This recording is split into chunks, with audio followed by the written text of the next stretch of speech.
Hello everyone, let's continue with the question answer series of CPC. आज हम order 38 arrest and attachment before judgment का concept cover करेंगे। Last class में जैसे कि ये क्वेश्चन मैं आपको दिखाता हूं, arrest before judgment and attachment before judgment, जिसमें कि हम अरेस्ट बिफोर जजमेंट कंप्लीट कर चुके हैं। आज हमको अटैचमेंट बिफोर जजमेंट करना है। दोनों ही arrest before judgment and attachment before judgment दोनों ही पार्ट है ऑर्डर 38 के। ऑर्डर 38 अरेस्ट बिफोर जजमेंट और अटैचमेंट बिफोर जजमेंट को कवर करता है। ठीक है, लास्ट वीडियो में मैंने आपको अरेस्ट बिफोर जजमेंट बहुत ही डिटेल में समझा दिया था, उसके बाद ये आंसर रीड भी करवा दिया था। आप मेरी उस वीडियो को देख सकते हैं, मैंने बहुत ही डिटेल में उसमें अरेस्ट कंप्लीट करवाया हुआ है। प्लीज आप उसको जाके देखें और आपको अरेस्ट बिफोर जजमेंट समझ में आ जाएगा। आज हम अटैचमेंट बिफोर जजमेंट करेंगे। थोड़ा सा मैं आपको हल्का सा रिवाइज करा दे रहा हूं क्विकली।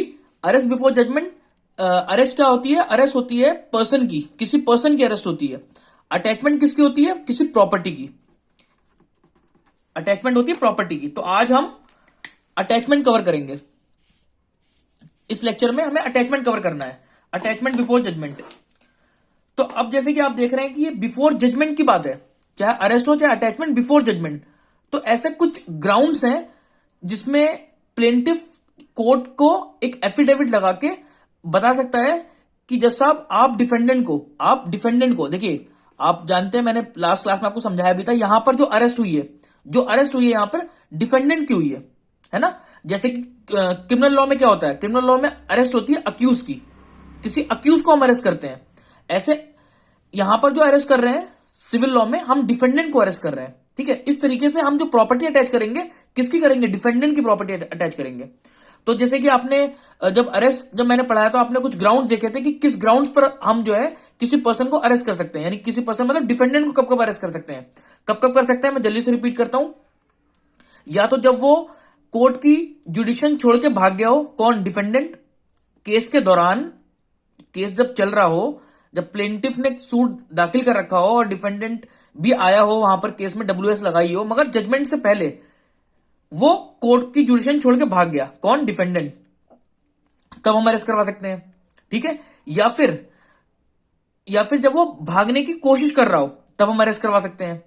या फिर वो प्रॉपर्टी को डिस्पोज या रिमूव कर रखा हो, जो कोर्ट की जुडिक्शन में जो प्रॉपर्टी है डिफेंडेंट की उसको रिमूव कर रहा हो, या फिर वो इंडिया छोड़ के जा रहा हो। तो ये कुछ ग्राउंड थे, मैंने ऑलरेडी कवर करवा रखा है। आज हमें अटैचमेंट करना है, तो अटैचमेंट के भी कुछ ग्राउंड है।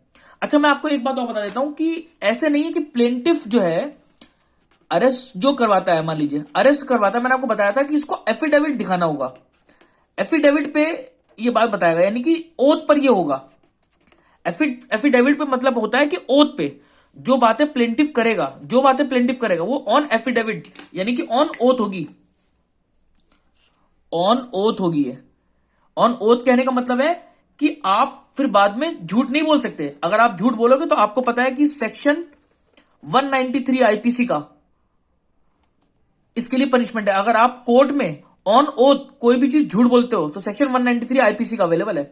और इसके अलावा आपको एक चीज और पता है कि अगर हमने अरेस्ट या अटैचमेंट जो डिफेंडेंट की कराई, मान लीजिए आपने वैलिड रीजन दिया, जैसे कि डिफेंडेंट भाग रहा है या भागने की कोशिश कर रहा है या इंडिया छोड़ के भाग रहा है, तब तो ठीक है, तब तो अरेस्ट हो जाएगा। ठीक है, या फिर अटैचमेंट कर देगी कोर्ट, ऑर्डर कर देगी। मगर अगर आपने ये झूठ बोला, ये डिफेंडेंट को परेशान करने के लिए करा, मैं आपको पढ़ा चुका हूं ऑलरेडी, सेक्शन 95 किसका? सीपीसी का, इसके ऊपर कॉस्ट लगा देगा फिर प्लेंटिफ के ऊपर, अगर ये बातें झूठी हुई तो। मैं एक बार जल्दी से दिखा देता हूं आपको 95, मैं ऑलरेडी पढ़ा चुका हूं इसको, मगर मैं आपको दिखा देता हूं कि ऐसा नहीं कि डिफेंडेंट को परेशान करे प्लेंटिफ अरेस्ट और अटैचमेंट का डर दिखा के, है ना। ऐसा नहीं कर सकता, प्रॉपर ग्राउंड दिखाना होगा उसको, एफिडेविट पे ही बातें होंगी। देखिए मैं आपको दिखाता हूं, देखिए लिखा है ना इसमें, compensation for obtaining arrest, attachment or injunction on insufficient ground where in any suit in which an arrest or attachment has been affected or temporary injunction granted under the last preceding section. अब देखिए मैं बता रहा हूं आपको कहां पर है ये। द डिफेंडेंट में अप्लाई टू द कोर्ट, कब कब? एंड कोर्ट में upon such application award against the plaintiff देखिए लिखा है इसमें, bye it's order such amount not exceeding 50,000 rupees तक का जुर्माना ले सकता है प्लेंटिफ के ऊपर, अगर उसने ये बात अगर एफिडेविट में बोली, अगर गलत बोली, चाहे अरेस्ट करवाने के लिए चाहे अटैचमेंट करवाने के लिए हो। ये मैंने आपको क्लियर कर दिया पहले ही कि अगर प्लेंटिफ प्रॉपर रीजन दे रहा है कि जो ग्राउंड्स मेंशन है 38 में अरेस्ट के या अटैचमेंट के, तो ठीक है, ठीक है। मगर अगर सिर्फ डिफेंडेंट को परेशान करने के लिए कर रहा हो तो नहीं करवा सकता। सेक्शन 95 है यहां पर, ठीक है। और आपको मैंने बता दिया आईपीसी का सेक्शन 193 भी है। तो ये ऑर्डर 38 में ही बात थी। तो अब आज हम ये हमने 1 से लेके 4 रूल जो अरेस्ट से डील करते थे वो कंप्लीट कर चुके हैं। आज हमें 5 से लेके 13 तक के जो रूल्स हैं वो कंप्लीट करने हैं, ठीक है। ये आंसर मैं आपको दिखा देता हूं। ये मैं लास्ट में आपको हर बार की तरह लास्ट में रीड कराऊंगा, इतना सा आंसर है खाली ये। मगर इसको समझने के लिए हमें बेयर एक्ट और कुछ एग्जाम्पल समझने होंगे।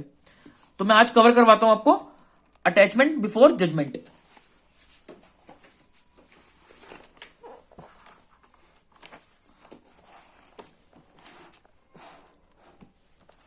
ये आपका टॉपिक यहां से स्टार्ट है, attachment before judgment. Rule 5, where defendant may be called upon to furnish security for protection of property. यानी कि जब डिफेंडेंट को बुलाया जाएगा, सिक्योरिटी मांगी जाएगी जब डिफेंडेंट से, फॉर किस लिए, फॉर प्रोटेक्शन ऑफ प्रॉपर्टी। अब देखिए ऐसा क्या है इसके अंदर, where at any stage, at any stage लिखा है इसमें, किसी भी स्टेज पर। यानी कि जब प्लेंट आ गया उसके बाद WS के टाइम पर, पार्टी के अपीयरेंसेस के टाइम पे, एग्जामिनेशन के टाइम पे, कहने का मतलब है जजमेंट से पहले, ठीक है। वेयर एट एनी स्टेज लिखा है यहां पर, एनी स्टेज, कोई सी भी स्टेज पर। Where at any stage of a suit the court is satisfied. देखिए कोर्ट को सेटिस्फेक्शन होना चाहिए बाय एफिडेविट। देखिए मैंने आपको बोला था चाहे अरेस्ट करवाना हो चाहे अटैचमेंट करवाना हो, बाय एफिडेविट और अदरवाइज, या फिर और किसी तरीके से अगर आप कोर्ट को सेटिस्फाई करते हैं that the defendant with intent, इस इंटेंशन से, इस आशय से डिफेंडेंट जो है क्या क्या कर रहा है, ऑब्स्ट्रक्ट कर रहा है, डिले कर रहा है of the any degree that में भी पास अगेंस्ट हिम। यानी कि जो डिग्री या जो जजमेंट उसके अगेंस्ट आएगा बाद में, मान लीजिए जो डिफेंडेंट है उसके अगेंस्ट अगर जजमेंट आएगा या डिग्री आएगी, उसके अगेंस्ट डिग्री आएगी, तो वो उसके अंदर ऑब्स्ट्रक्शन क्रिएट कर सकता है। देखिए अरेस्ट में कैसे ऑब्स्ट्रक्शन क्रिएट करता, भाग जाता। तो मान लीजिए अगर डिग्री आती भी अगर प्लेंटिफ के फेवर में तो कुछ एग्जीक्यूट नहीं करवा पाता। मान लीजिए आपका मनी सूट है, अब मनी सूट में जिसके खिलाफ आपने केस कर रखा है वो भाग गया, प्रॉपर्टी अपनी बेच के चला गया, अब क्या कर लोगे आप। अगर आपके फेवर में भी अगर केस डिसाइड हो गया तो आप उसको एग्जीक्यूट कर कैसे करवाओगे। तो वो डिग्री एक मेयर पीस ऑफ पेपर रह जाएगी आपके लिए, एक मजाक बन के रह जाएगा प्लेंटिफ का। इसलिए वहां हमने अरेस्ट का प्रोविजन देखा था। मगर जहां पर इमूवेबल या फिर मूवेबल प्रॉपर्टी इन्वॉल्व है, जहां पर आपकी प्रॉपर्टी इन्वॉल्व है, तो उस केस में क्या, उस केस में हम प्रॉपर्टी को अटैच करवा लेंगे, उस केस में अरेस्ट करने की जरूरत नहीं है। भाई मान लीजिए आपको एंड में जब आप डिक्री में क्या चाहते हो, कोई इमूवेबल प्रॉपर्टी या कुछ है तो आप चाहते हो ना उसकी कंपेंसेशन मिल जाए आपको, या प्रॉपर्टी का कोई सूट है तो जो भी आपको लॉस हुआ है वो मिल जाए। तो अगर आपके पास प्रॉपर्टी है तो आप प्रॉपर्टी अटैच कर लो, डिफेंडेंट को अरेस्ट करने की क्या जरूरत है ना। तो देखिए where at any stage of the suit the court is satisfied by affidavit or otherwise that the defendant with intent to obstruct or delay the execution of any degree that may be passed against him. अब क्या कर रहा है, is about to dispose of the whole or any part of his property, यानी अपनी property को dispose of कर रहा है, ठीक है। Second point, is about to remove the whole or any part of his property, या तो पूरी की पूरी अपनी प्रॉपर्टी या उसका कुछ पार्ट कोर्ट की लोकल जुडिक्शन से हटाने की कोशिश कर रहा है, ठीक है। तो कोर्ट क्या कर सकती है, the court may direct the defendant, तो कोर्ट डायरेक्शन देगी डिफेंडेंट को within a time to be specified. अब देखिए कोर्ट डिफेंडेंट को कब आदेश देगी, आपको साफ साफ बता दिया कि जब एफिडेविट से प्लेंटिफ सेटिस्फाई कर देगा कोर्ट को कि ये डिफेंडेंट कुछ ये सब बातें जो दे रखी हैं, ये इनमें से कुछ बातें करने की कोशिश कर रहा है कि डिस्पोज ऑफ कर रहा है अपने प्रॉपर्टी को, सारी प्रॉपर्टी को, या फिर इज अबाउट टू रिमूव कर रहा है अपनी प्रॉपर्टी को, कुछ प्रॉपर्टी मतलब कुछ पार्ट प्रॉपर्टी का या फिर पूरा। The court may direct the defendant within a time to be fix by it, court time fix करेगी, उतने में आपको क्या करना होगा, आइदर टू फर्निश सिक्योरिटी, कि आप सिक्योरिटी दो हमको। अब आपको पता है सिक्योरिटी देखिए, जैसे इसकी हेडिंग ही क्या है, where defendant may be called upon to furnish security. Security मांगी जा रही है किस लिए, for protection of property.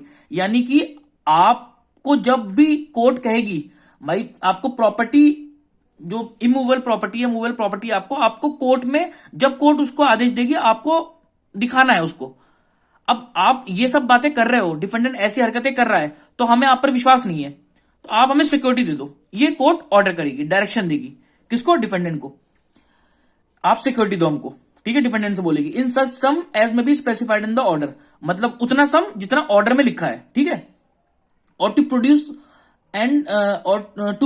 And place at the disposal of the court when required the said property or the value of the same, या फिर उतने amount का आप पोर्शन जो है कोर्ट के पास रखवा दो, और such portion thereof as may be sufficient to satisfy the degree, यानी कि जो लास्ट में डिग्री आएगी उसमें जो प्लेंटिफ अगर जीतेगा तो जो उसका क्लेम चाहिए आप उतना पैसा रखवा दो। और to appear and to show cause, अब देखिए अब एक बात और है, टू शो कॉज कारण भी बताएगा, मतलब कारण के लिए बताया जाएगा उसको कि भाई आपसे हम सिक्योरिटी वगैरह क्यों ना लें। डिफेंडेंट से कोर्ट कहेगी शो कॉज के लिए कि भाई आप बताओ, show cause why he should not furnish security, कि हम आपसे सिक्योरिटी क्यों ना लें। क्योंकि जब प्लेंटिफ ये बातें बताएगा एफिडेविट पर कि वो सर डिस्पोज ऑफ करने की कोशिश कर रहा है अपनी प्रॉपर्टी, रिमूव करने की कोशिश कर रहा है अपनी प्रॉपर्टी को या उसका कुछ पार्ट, तो कोर्ट पूछेगी to show cause why he should not furnish security, आपसे सिक्योरिटी क्यों ना ली जाए, आपकी ये हरकतें हैं, समझ रहे हैं आप। तो ये चीजें कोर्ट शो कॉज करने के लिए शो कॉज नोटिस भी मांगेगा उससे।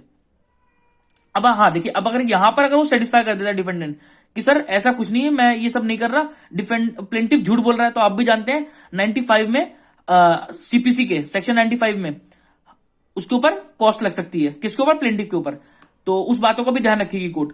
अब देखिए क्या है, the plaintiff shall unless the court otherwise direct specify the property required to be attach. अब देखिए प्लेंटिफ ही बताएगा, यानी कि कोर्ट को आके प्लेंटिफ ही बताएगा ना कि कौन सी प्रॉपर्टी उसकी अटैच करानी है और उसकी एस्टिमेटेड वैल्यू, उसकी वैल्यू क्या है इस वक्त, ठीक है।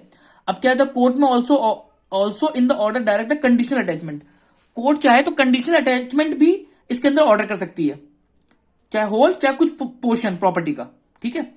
अब क्या है, 4 if an order of attachment is made without complying with the provision of sub rule 1 of this rule such attachment shall be void. यानी कि जो सब रूल 1 है ना, रूल 5 का जो सब रूल 1 है कि शो कॉज की बात हुई ना यहां पर, कि यानी डिफेंडेंट को बताया जाएगा, क्या बताया जाएगा कि भाई आप शो कॉज नोटिस दो, आपके खिलाफ जो है प्लेंटिफ ने ये बातें बताई हैं, आपसे क्यों ना सिक्योरिटी रखवाई जाए। तो अगर शो कॉज नोटिस नहीं दी गई है, यानी कहने का मतलब है कि डिफेंडेंट को अगर आपने इन्फॉर्म नहीं करा, ठीक है, डिफेंडेंट को भी इन्फॉर्म करना जरूरी है, आपने डिफेंडेंट को इन्फॉर्म नहीं करा तो ये अटैचमेंट वर्ड हो जाएगी, जो प्रॉपर्टी अटैच करी वो वर्ड हो जाएगी। तो देखिए अब आंसर आप जब आप देखिए, हमें तो अपनी तैयारी करनी है एग्जाम पॉइंट ऑफ व्यू से, मैं आपको तभी इसको थोड़ा स्पीड में और तब भी कोशिश कर रहा हूं कि सारी पॉइंट्स कवर करवा दूं। डिटेल में अगर हम इसे पढ़ेंगे तो ये और लंबा लेक्चर जाएगा, इसीलिए मैं आपको जल्दी से मैंने पढ़ा दिया, क्योंकि रूल 5 बहुत इंपॉर्टेंट था। हम दोबारा से रिवाइज करते हैं उसको जल्दी। इसमें क्या था कि भाई किसी भी स्टेज पर, सूट के किसी भी स्टेज पर कोर्ट अगर सेटिस्फाई हो जाती है एफिडेविट के, किसके एफिडेविट के, प्लेंटिफ के, क्या कि डेटा डिफेंडेंट जो है इंटेंशनली ऑब्स्ट्रक्शन क्रिएट करेगा जब डिक्री वगैरह आएगी तो, ठीक है। कैसे, अब is about to dispose of the whole or any part of the property or is about to remove the whole or any part, यानी अपनी प्रॉपर्टी को वो पूरा या फिर कुछ पोर्शन उसका हटाने की कोशिश कर रहा है, ठीक है। तो ये कुछ बातें थी आपके रूल 5 में। अब हम आ जाते हैं रूल 6 पर। रूल 6 क्या कहता है, attachment where cause not shown और सिक्योरिटी नॉट फर्निश, मतलब where the defendant fail to show cause why he should not furnish. अब जहां पर डिफेंडेंट सेटिस्फाई नहीं कर पाया कोर्ट को, भाई जो प्लेंटिफ ने जो एफिडेविट ने बताया कि सर ये डिस्पोज ऑफ कर रहा है, अपनी प्रॉपर्टी बेचने की कोशिश कर रहा है, अब इसका जो रीजन मांगा जब कोर्ट ने, तो डिफेंडेंट जो है सेटिस्फाई नहीं कर पाया, डिफेंडेंट सेटिस्फाई नहीं कर पाया कोर्ट को, तो अब क्या होगा, और फेल टू फर्निश सिक्योरिटी, और अब सिक्योरिटी भी नहीं दे पा रहा, ठीक है। तो with in the time of fix by the court, जो टाइम जो कोर्ट ने फिक्स कर रखा है उस दौरान ना ही वो शो कॉज नोटिस में सही से बात बता पा रहा है, ना ही वो सिक्योरिटी दे पा रहा है। With in the time fix by the court may order that property specified or such portion thereof as appears sufficient to satisfy any decree which may be passed in the suit। यानी कि court क्या कर सकती है, फिर court may order property specified, जो property की specification दे रखी होगी प्लेंटिफ ने, और सच पोर्शन देयरऑफ, ये जितने पोर्शन की जिससे आपकी डिक्री सेटिस्फाई हो जाए, यानी कि जब कोर्ट डिक्री देगी तो जो अमाउंट होगा उतने अमाउंट तक का हम उसकी प्रॉपर्टी को अटैच कर लेंगे, किसकी, देखिए in the suit be attach. Last में जो डिक्री आएगी प्लेंटिफ के फेवर में, मान लीजिए 20 लाख की डिक्री है, उसकी प्रॉपर्टी अगर 50 लाख की है, तो 20 लाख तक की प्रॉपर्टी तक की जो वैल्यू होगी हम उतने तक को अटैच कर देंगे, ठीक है। Where the defendant show such cause और फर्निश द रिक्वायर्ड सिक्योरिटी। अब देखिए, या तो डिफेंडेंट शो कॉज नोटिस में सही से जवाब दे रहा है, एक वैलिड रीजन दे रहा है और सिक्योरिटी भी दे रहा है, या फिर सिक्योरिटी दे रहा है, जो सिक्योरिटी मांगी थी कोर्ट ने, वो सिक्योरिटी फर्निश करने को तैयार है, एंड द प्रॉपर्टी स्पेसिफाइड और any portion of it has been attach. और अगर कुछ प्रॉपर्टी वगैरह अटैच है, the court shall order the attachment to be withdrawn. अगर कोर्ट ने ऑर्डर कर दिया होगा अटैचमेंट का, मगर अगर वो सिक्योरिटी देने को तैयार है, तो हम क्या करेंगे, ऑर्डर जो अटैचमेंट का ऑर्डर है उसको विड्रॉ कर लेंगे, और make such order as it think, या फिर जो कोर्ट को सही लगेगा वो ऑर्डर कोर्ट पास कर देगी, ठीक है भाई, अब मैं आगे बढ़ता हूं। रूल 7 है इसके अंदर, मोड ऑफ मेकिंग अटैचमेंट। अब अटैचमेंट किस किस तरीके से होगी, तो देखिए इसमें क्या लिखा है, save as otherwise expressly provided the attachment shall be made in the manner provided for the attachment of property in execution of decree. यानी एग्जीक्यूशन आपका ऑर्डर 21 में, मैं आपको बताता हूं, ऑर्डर 21 जो है आपका, ऑर्डर 21 ये एग्जीक्यूशन से डील करता है। किससे डील करता है? एग्जीक्यूशन से। और अटैचमेंट के जो रूल्स है, अटैचमेंट के रूल ऑर्डर 21 में 41 to 57 है। मैं दिखा देता हूं, देखिए जो आपका एग्जीक्यूशन जब आप करवाते हैं, जब कोर्ट एग्जीक्यूशन करती है किसी डिग्री की, तो उसमें अटैचमेंट के प्रोविजन दे रखे हैं। मैं दिखा देता हूं आपको जल्दी से, ताकि आप जब पढ़ें तो आप उसको देख पाए कहां दे रखा है। ऑर्डर 21 पूरे सीपीसी में सबसे बड़ा ऑर्डर है, उसके अंदर 106 रूल हैं। ठीक है, मैं आपको दिखाता हूं, देखिए ऑर्डर 21 चल रहा है, ठीक है। अब इसके अंदर मैं आपको दिखा रहा हूं, देखिए अटैचमेंट ऑफ प्रॉपर्टी लिखा हुआ है, 41 से स्टार्ट है, ठीक है। देखिए सब लिखा है इसमें, attachment in case of a decree, attachment of a movable property, सारे अटैचमेंट का इसमें पूरा ब्यौरा दे रखा है। आप इसे पढ़ेंगे तो देखिए कहां तक मैंने आपको बताया था, 57 तक, 57 डिटर्मिनेशन ऑफ अटैचमेंट, यहां तक ये अटैचमेंट के प्रोविजन दे रखे हैं ऑर्डर 21 में, ठीक है, कि किस तरीके से अटैचमेंट होगी। तो आपने जो ये मैंने भी रूल पढ़ाया 38 के अंदर कि मोड ऑफ अटैचमेंट, तो अटैचमेंट वैसे ही होगा जैसे कि एग्जीक्यूशन में दे रखा है, ठीक है। अब हम आगे बढ़ते हैं।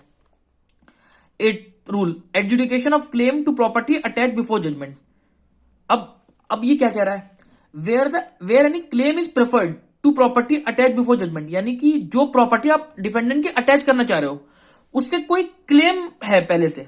अब देखिए क्लेम का मतलब क्या है कि मान लीजिए बहुत सारे क्रेडिटर हैं, अब जैसे कि ए है, बी है, अब बी के साथ ए और बी का सूट था। अब इसमें क्या है कि बी प्रॉपर्टी डिस्पोज ऑफ करने की कोशिश वगैरह कर रहा है, बी जो है अपनी प्रॉपर्टी बेचने की कोशिश कर रहा है, कोर्ट जब सूट चल रहा है उसके दौरान ही, तो ए ने अटैचमेंट के लिए फाइल कर दिया कि भाई बी की प्रॉपर्टी को अटैच करा जाए, बी की प्रॉपर्टी को अटैच करा जाए ताकि ये इस तरीके की हरकत ना करे। तो अब मान लीजिए इस प्रॉपर्टी के और भी बहुत लोग क्लेम करते हैं इस पर, भाई बी जो डिफेंडेंट है उसकी प्रॉपर्टी पे और लोग भी क्लेम करते हैं। मान लीजिए डिफेंडेंट की एक वाइफ है, डाइवोर्स दे रखा है उसने अपनी वाइफ को, तो अब वो मेंटेनेंस जो है ना उस घर के थ्रू जाती है। मान लीजिए उस घर से, अब डिफेंडेंट कुछ कमाता नहीं है, उस हाउस से ही जो रेंट आता है, मान लीजिए 50,000 के आसपास रेंट आता है, तो उसमें से कुछ अमाउंट उसकी वाइफ को एज अ मेंटेनेंस जाता है, एज अ मेंटेनेंस जाता है। मेंटेनेंस हम जानते हैं ना, सेक्शन 125 सीआरपीसी में वाइफ को हम मेंटेनेंस देते हैं, ठीक है। तो अब मेंटेनेंस के लिए वो अमाउंट जा रहा है इसके अंदर से कुछ। तो अब देखिए इस हाउस से अब आप इसको अटैच करवा देंगे, तो अब क्या है कि वाइफ का ये भी रुक जाएगा इसमें जो मेंटेनेंस है। या फिर मान लीजिए, ये तो मैंने आपको एक एग्जांपल दिया, मान लीजिए इसके और भी बहुत सारे क्रेडिटर थे इस घर के, मतलब बी ने और लोगों से बहुत उधार ले रखा है, तो वो लोग भी कह रहे हैं कि भाई ये घर से हम भरपाई अपनी इस घर से ही करेंगे, तो बहुत सारे क्लेम लोग कर रहे हैं इसके, तो कोर्ट पहले उसको डिसाइड करेगी, ऐसे नहीं अटैच कर देगी, समझ रहे हैं। अगर वाइफ की मेंटेनेंस वगैरह बनती है तो कोर्ट पहले उसको एडजुडिकेट करेगी। एडजुडिकेट करने का मतलब आप जानते हैं, अपना जुडिशियल माइंड लगाएगी। देखिए मैं पढ़ा देता हूं उसको, where any claim is preferred, where any claim is preferred to property attach before judgment, कोई क्लेम बनता है अगर उस प्रॉपर्टी से जो अटैचमेंट जिसकी हो रही है, such claim shall be adjudicated upon in manner hereinbefore provided, तो उसको हम पहले ही एडजुडिकेट करेंगे। For the adjudication of claim property attach in the execution of degree for payment of money. अब आगे आते हैं rule 9, removal of attachment when security furnish or suit dismiss. अब देखिए removal of attachment when security furnish or suit dismiss, अगर suit dismiss हो गया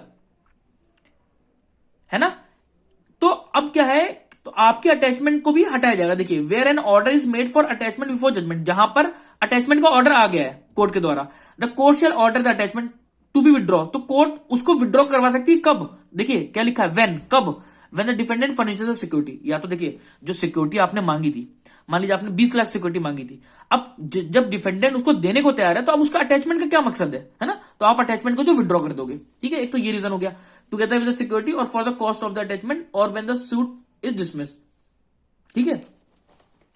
अब आगे आते हैं हम रूल 10 पर, attachment before judgment not to affect right of stranger not bar decree holder from applying for sale. अब देखिए जिस प्रॉपर्टी के लिए, जैसे इसी केस में मानू अगर आप ए कह रहा है कि बी की प्रॉपर्टी अटैच करी जाए, मगर इसी प्रॉपर्टी पे पहले ही कोई डिग्री आ रखी है, मान लीजिए इसके ऊपर सी ने केस कर रखा था और सी वो केस जीता हुआ है, तो डिग्री इसके फेवर में आ रखी है। तो अब क्या है, डिग्री फेवर में आ रखी है तो ये जो डिग्री होल्डर है इसको बेच भी सकता है, कोई बार नहीं लग जाएगा अटैचमेंट का। समझ रहे हैं? आगे मैं पढ़ा देता हूं आपको।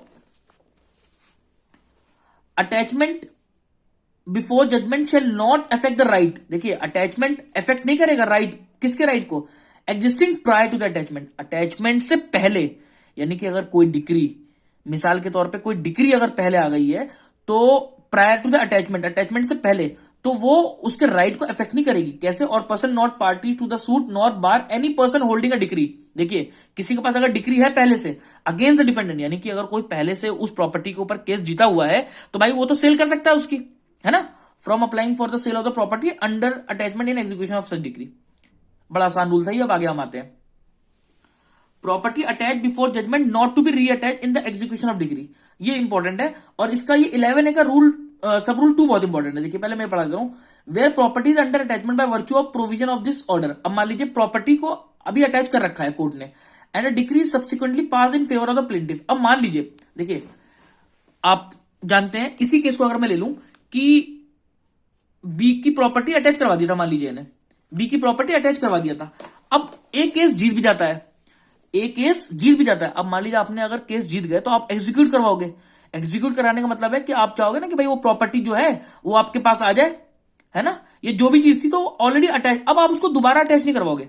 भाई जब आप जीत चुके हो, ऑलरेडी प्रॉपर्टी अटैच है, तो अब उसको दोबारा अटैच नहीं करवाना एग्जीक्यूशन में। सिंपल सा इसका मतलब ये है, रूल 11 का मतलब ये है कि अगर ऑलरेडी अटैच है प्रॉपर्टी तो जब एग्जीक्यूशन में आप जाओगे you need not to reattachment, दोबारा से रीअटैचमेंट नहीं होगा उसका, क्योंकि ऑलरेडी अटैच है। Where properties under attachment by virtue of the provision of this order, यानी कि इस ऑर्डर के तहत अगर प्रॉपर्टी आपकी अटैच है ना, decree subsequently pass in favour of the plaintiff, और डिक्री भी, मिसाल के तौर पे डिक्री भी फेवर में आ जाती है प्लेंटिफ के, है ना, it shall not be necessary upon an application for execution of such decree to apply for reattachment. आप उसकी रीअटैचमेंट के लिए जाना जरूरी नहीं कि ऑलरेडी अटैच है वो, ठीक है। अब हम आगे आते हैं 11A पर। इंपॉर्टेंट रूल है ये, है ना। The provision of this code applicable to an attachment made in execution of a decree shall so far as may be applied to an attachment made before judgment which continue after the judgment by virtue of provision 11। ये हमने पढ़ लिया। अब देखिए आगे क्या कह रहा है ये। an attachment made before judgment in a suit which is dismissed for default shall not become revived merely by reason of the fact that the order of for the dismissal of the suit for default has been set aside and the suit has been restored। अब आपको लग रहा हो क्या इतनी सारी बातें क्या बोल दिया, बहुत ही आसान है, मैं आपको एग्जांपल देकर समझाता हूं। मान लीजिए ए और बी था, वही सेम केस मानता हूं कि बी की प्रॉपर्टी ए ने अटैच करवा दी, बी की प्रॉपर्टी को अटैच करवा दिया, सारे वही रीजन दिखा के रूल 5 के, ठीक है, कि डिस्पोज ऑफ करने की कोशिश कर रहा है, बेचने की कोशिश कर रहा है, ठीक है। तो अब अटैच करा दिया प्रॉपर्टी को। अब प्रॉपर्टी अटैच होने के बाद जैसे कि मान लीजिए ए जो है, ए प्लेंटिफ है इस केस में, अब कोई डिसमिसल हो गया सूट का डिफॉल्ट की वजह से, मिसाल के तौर पे अब जिस तारीख पे तारीख लगी थी प्लेंटिफ नहीं मौजूद हुआ, ये प्लेंटिफ है, ये प्लेंटिफ है, तो जिस तारीख पे जाना था प्लेंटिफ नहीं आया, तो कोर्ट मान लीजिए डिसमिस कर देती है सूट को डिफॉल्ट पर, या कुछ और ग्राउंड मान लीजिए आ जाते हैं तो उस पर डिसमिस कर देती है कोर्ट। अब जब डिसमिसल होता है तो जो प्रॉपर्टी अटैच होती है ना, ये प्रॉपर्टी भी अटैचमेंट हट जाती है वहां से, ठीक है। अच्छा मान लीजिए अब प्लेंटिफ बाद में आके जो डिसमिसल हुआ है, जो डिसमिसल ऑन डिफॉल्ट हुआ है, उसको सेट असाइड कराने की कोशिश करता है। भाई सेट असाइड मतलब कहता है कि भाई आप इस ऑर्डर को, जो डिसमिसल का ऑर्डर है, प्लीज आप उसको सेट असाइड कर दीजिए। कोई वैलिड रीजन देता है कि मैं इसलिए नहीं आ पाया, ठीक है, मैं हॉस्पिटल में एडमिट था, मैं भर्ती था हॉस्पिटल में, ठीक है, इसलिए मैं नहीं आ पाया। तो अब जब उसको सेट असाइड कराएगा तो याद रखिएगा अब ये आपका सूट तो सेट असाइड हो गया, मतलब कहने का मतलब डिसमिसल का जो वो था, डिसमिसल लगी हुई थी वो हट गई, आपका सूट दोबारा से आ गया। मगर इसका मतलब ये बिल्कुल भी नहीं, कतई नहीं है कि अटैचमेंट भी आपकी रिवाइव हो गई। आपका सूट रिवाइव हो गया, ठीक है, समझ में आता है, मगर जो अटैचमेंट है वो रिवाइव नहीं हुई। अगर अब फिर ए दोबारा से एप्लीकेशन लगाएगा सर आप इसकी प्रॉपर्टी अटैच कर दो, तो दोबारा से एप्लीकेशन लगानी ही होगी। किसकी? अटैचमेंट की। सूट रिवाइव हो रहा है, इसका मतलब कतई ये नहीं है कि आपकी जो अटैचमेंट है वो रिवाइव हो जाएगी। वो अगर हट गई तो दोबारा एप्लीकेशन लगानी पड़ेगी। मैं आपको पढ़ा दे रहा हूं, अब समझ में आएगा आपको ये। An attachment made before judgment in a suit which is dismissed for default shall not become revive merely by reason of the fact that order for the dismissal, देखिए जो डिसमिसल हुआ था सूट का for default has been set aside, खाली वो set aside हो गया है, इसके वजह से जो अटैचमेंट हुई है वो रिवाइव नहीं होगी, and the suit has been restored. ठीक है, अब आगे पढ़ते हैं। Agriculture produce not attachable before judgment. अच्छा, एक क्वेश्चन और आएगा आपका सेक्शन 60 एससीपीसी का, तो उसमें कुछ प्रॉपर्टीज दे रखी है कि किस किस को आप अटैच नहीं कर सकते। कुछ प्रॉपर्टीज ऐसी हैं जिनको हम अटैच नहीं कर सकते। ठीक है, वो तो हम पढ़ेंगे जब हम वहां पर आएंगे, वो भी 10 नंबर में सवाल आ जाता है कभी कभी। पहले ही पढ़ते हैं रूल 12 को। Nothing in this order shall be deem to authorise the plaintiff to apply for the attachment of any agriculture produce, यानी कि इस ऑर्डर में, ऑर्डर 38 में आप एग्रीकल्चर प्रोड्यूस को अटैच नहीं करवा सकते। देखिए, आप अटैचमेंट मूवेबल हो चाहे मूवेबल प्रॉपर्टी को अटैच करवा सकते हो, मगर ये एग्रीकल्चर प्रोड्यूस को इसमें हटा रखा है। भाई एग्रीकल्चर प्रोड्यूस क्या होता है? जब किसान जो खेती करता है, जो उससे प्रोडक्शन होती है, आप उसको जो है अटैच नहीं कर सकते। मान लीजिए वही उसका जीवन व्यापन का एक मात्र जो सोर्स है ना, उससे ही वो अपने परिवार का पेट पालता है, तो आप उन सब चीजों को ना, एग्रीकल्चर प्रोड्यूस को आप, सिंपल सी बात है, देखिए ऑर्डर 38 में रूल 12 में मना कर रखा है।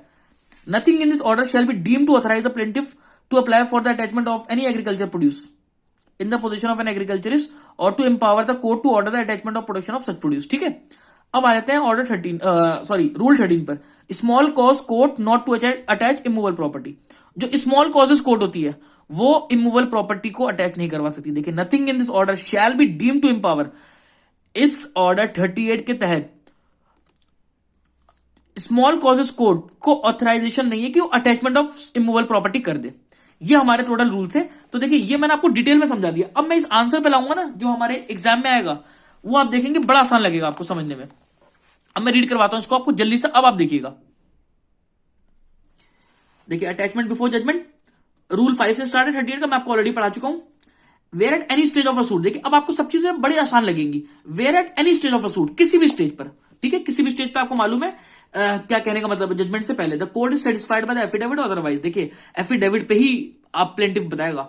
ऐसे डिफेंडेंट को परेशान नहीं कर सकता, चाहे अरेस्ट का मामला हो चाहे अटैचमेंट का मामला हो, आप परेशान नहीं करेंगे डिफेंडेंट को। और अगर आपने परेशान करा क्योंकि आपने एफिडेविट पे बात बता रहे हैं, तो मैंने आपको बता रखा है सेक्शन 95 है आपका सीपीसी का, और एक आईपीसी का प्रोविजन तो है 193 में। ठीक है, आप अगर ओथ पे, कोर्ट में ओथ पर, ऑन ओथ आप झूठ बोल रहे हो, तो भाई ऐसे बच के नहीं जा सकते आप। ठीक है, अब देखिए क्या वो बता रहा है एफिडेविट में, that defendant with the intent to obstruct delay the execution of any decree that may be passed against him, देखिए is about to dispose of the whole or any part of his property, dispose of करने की कोशिश कर रहा हूं अपनी property, is about to remove the whole or any part of his property, या तो रिमूव करने की कोशिश कर रहा हूं पूरी की पूरी प्रॉपर्टी है उसका कुछ part from the local limit of the jurisdiction of the court. The court may direct defendant within the order to produce and place at the disposal of the court when required. अब देखिए, court order करेगी कि आप property जब हम चाहेंगे तब आप हमें लाके दिखाओ, नहीं अगर लाओगे the said property of the value of same or such portion thereof as may be sufficient to satisfy the degree or to appear and show cause why he should not furnish security, तो हम security लेंगे हम आपसे। और fail to, अगर आप show cause notice नहीं दे पाए और fail to furnish the show cause notice and security within the time fix by the court may order that property specified or such portion thereof as appear sufficient to satisfy any degree. ठीक है, ये मैं आपको पढ़ा चुका हूं। The plaintiff shall unless the court otherwise direct specify the property required to be attach and अब देखिए, ये प्लेंटिफ बताएगा, प्लेंटिफ की ड्यूटी है, मैंने आपको पढ़ा दिया था, ये रूल 5 में था कि प्लेंटिफ बताएगा कि कौन सी प्रॉपर्टी अटैच करनी है उसकी और उसकी एस्टिमेटेड वैल्यू क्या है। द कोर्ट में also in the order direct the conditional attachment, court conditional attachment भी करवा सकती है ना। और अगर आपने जो शो कॉज नोटिस देना था डिफेंडेंट को, अगर वो नहीं दिया, तो आपका जो अटैचमेंट है ना वो वॉइड हो जाएगा। देखिए यहां पे लिखा होगा अटैचमेंट शेल बी वॉइड। अगर आपने रूल 5 के जो 1 वाला क्लॉज था, आपने उसको अगर फॉलो नहीं करा तो आपकी अटैचमेंट वॉइड हो जाएगी। It is to be noted that the remedy of an attachment before judgment is an extraordinary remedy, है ना, and must be exercise sparingly and strictly in according with the law. देखिए, ये बड़े carefully, बड़े cautiously जो है court इसको follow करती है, मतलब बड़ा ध्यान लगाती है इस पर, अगर अटैचमेंट करना है या फिर अरेस्ट करना है तो। ठीक है, क्योंकि आप जानते हैं प्लेंटिफ परेशान नहीं कर सकते डिफेंडेंट को। देखिए, मेन मकसद क्या है कि जस्टिस हो, इनजस्टिस ना हो, है ना। अब देखिए क्या है, two condition, that the defendant is about to dispose. देखिए ये कंडीशन पूरी होनी चाहिए, क्या कि that the defendant is about to dispose of the whole or any part of his property and the disposal is with the intention of obstructing. और disposal क्यों हो? कि आप ऑब्स्ट्रक्शन क्रिएट करें जब डिक्री आए, ठीक है, इसलिए था। तो हमने कंप्लीट कर लिया है पूरा पूरा क्वेश्चन। तो हमारा अरेस्ट और अटैचमेंट दोनों कवर हो गया है। आपका ये 5 नंबर में अगर अलग अलग आएगा तो 5 नंबर में, एक साथ आया 10 नंबर में आ सकता है, ठीक है। हम आगे भी और इंपॉर्टेंट क्वेश्चंस के मैं सीरीज तैयार कर रहा हूं, आप प्लीज उसको देखते रहिए और मेरे चैनल को ज्यादा से ज्यादा लाइक करिए, सब्सक्राइब करिए और कॉलेज के बच्चों में जरूर शेयर करिए। Thank you.